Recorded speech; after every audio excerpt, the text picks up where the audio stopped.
Sexbomb song. Yeah, buddy. That you didn't want to hear. That's right, I can't control it. Oh my God. EFX Pro License Sounds Mobile. License Sounds Mobile.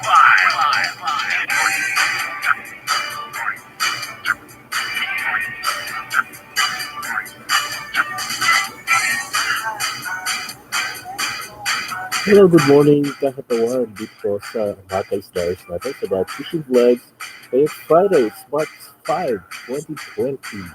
Birthday celebrators, good morning. Sa mga may mga celebration dyan, may ikakasal. At kung ano-ano pa ceremonies na mangyayari. Kumusta? At siyempre po, nakiki-isa din po tayo doon sa may mga mabibigat na nararanasan. Lalo-lalo na sa mga napayapa na po. Good morning, world! Good morning, LS ng YouTube world. YT world subscribers. Eto na po kami sa 2 million viewers na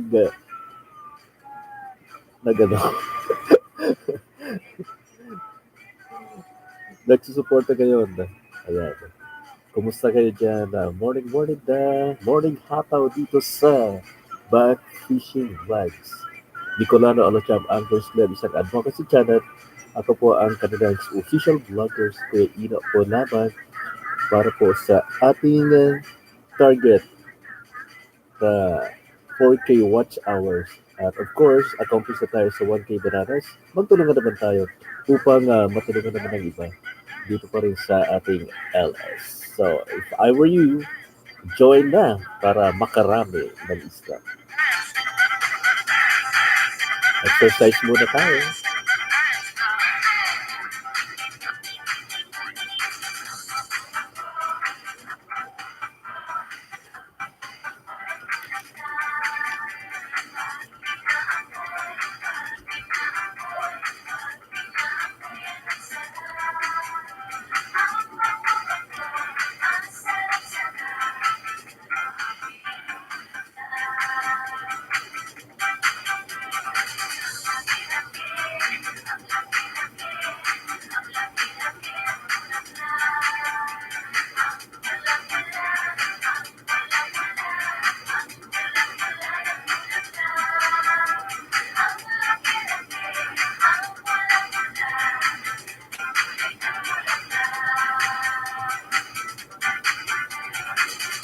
Hey there, watching from Kuwait at 4:54 a.m. this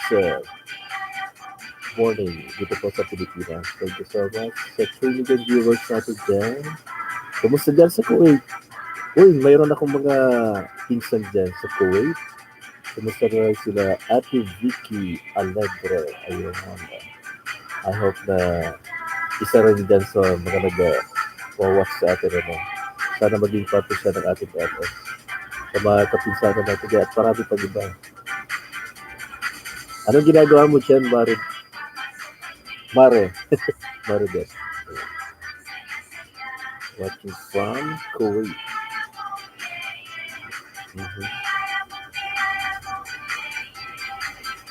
Bakit hindi kita mag-join dito?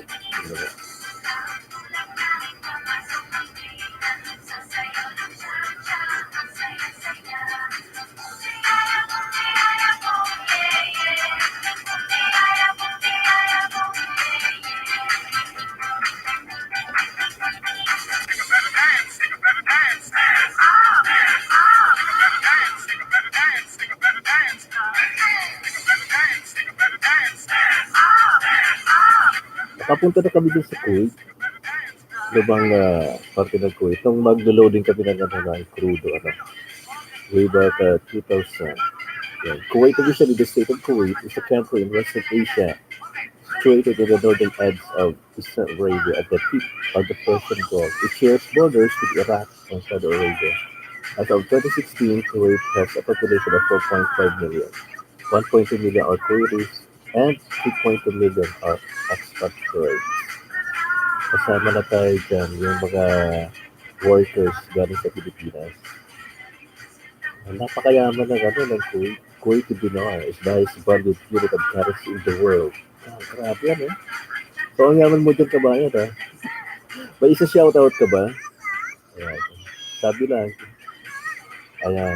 Mahihina. Mahina white to signal mo host. Oo nga. Ganun talaga eh. Ang hina dito. Okay na ba? Narinig mo naman ako.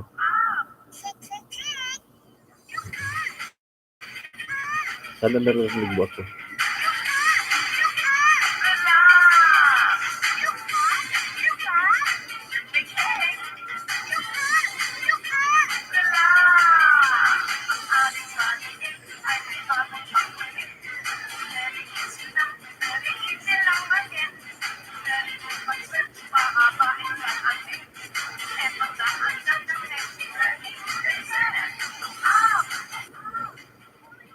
Ito kasi yung direktang ginagamit ko yung kay Lolo Whitey. Ano na, yung streaming. Ano, YouTube streaming. Hindi ako gumagamit ng app ngayon. Kaya gano'n. Ubus ang oras ko doon sa ano, sa Streamlabs. Tama ba? Sa Streamlabs, ubus na. Ano pa kaya aga pwede ko magamit na app? Yung medyo, ano lang, free lang, ano. Hindi natin kaya magbayad pa. Yan. Kumusta sa mga ka-ISDAers natin dyan? Lalo sa mga members, officers ng BAAC. Sabi ko lang ng Alacham Anglers Club. It's early morning, early ligo, early rise up. Pag, sabi nga niya may kasabihan, early bird catches the early worm. Yan. Oo nga naman. Yung napaaga ka ng gising, marami kang matututunan na. Mapagdilay nila reflection at marami pa iba. At of course, mag-exercise. Yan. Exercise muna tayo.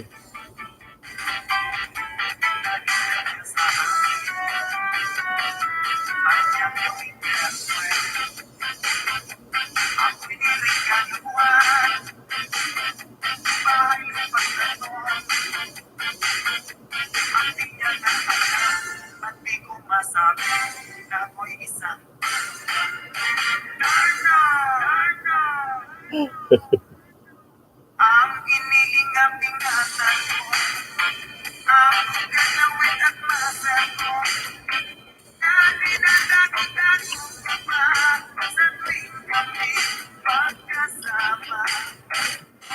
Ang pinananalangin, na sana'y mawagin, sana'y pagpil, alin kong akin, na ubod ng ibig.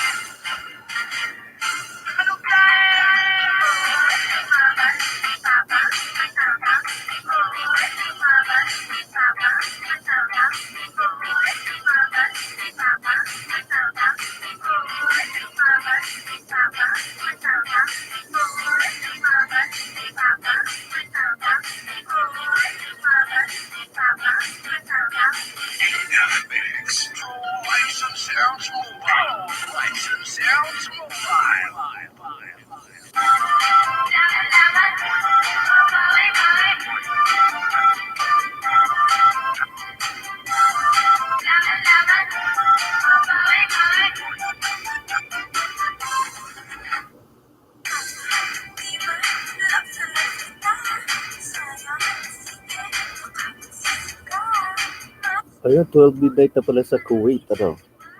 12 midnight. Dito ay 5 na. 5 in the morning na dito. Yeah. Tapos pa na ba na trabaho or ano? Ano ba mga celebration din ngayon sa Kuwait? Tingnan nga natin.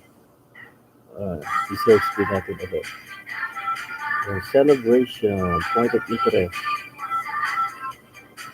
What is Kuwait famous for? It is famous for the Liberation Tower.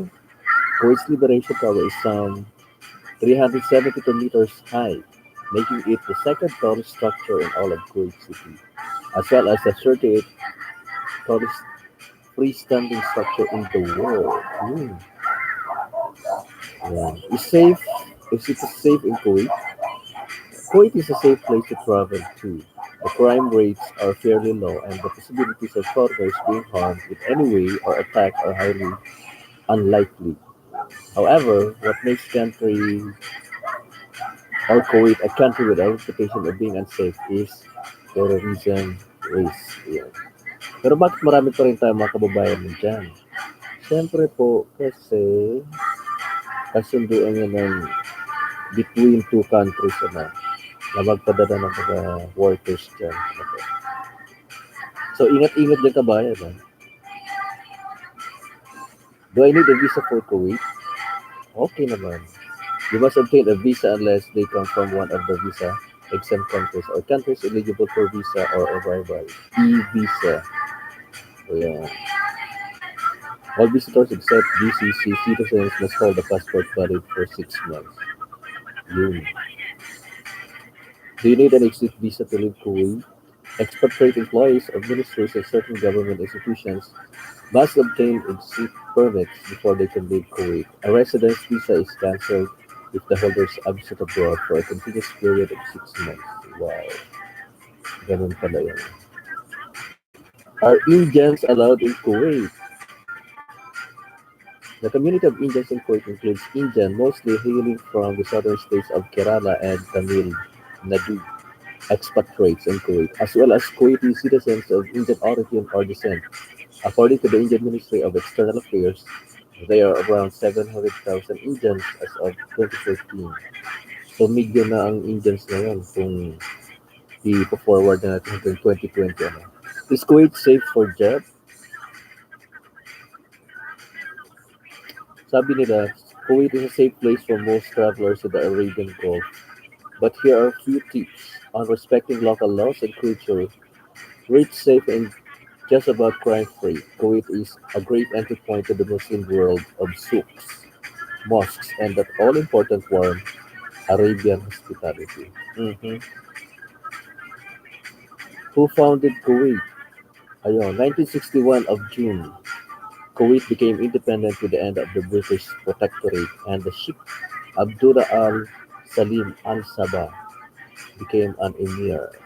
Under the terms of the newly drafted constitution, Kuwait held its first parliamentary elections in 1963. Ayun. 1960s independent na siya. British yung humawak na. Thank you so much, Maradit, for ang call. 12 midnight. Tulog na siguro siya. Tulog ka na ba? Shout out to mo dyan.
License Mobile.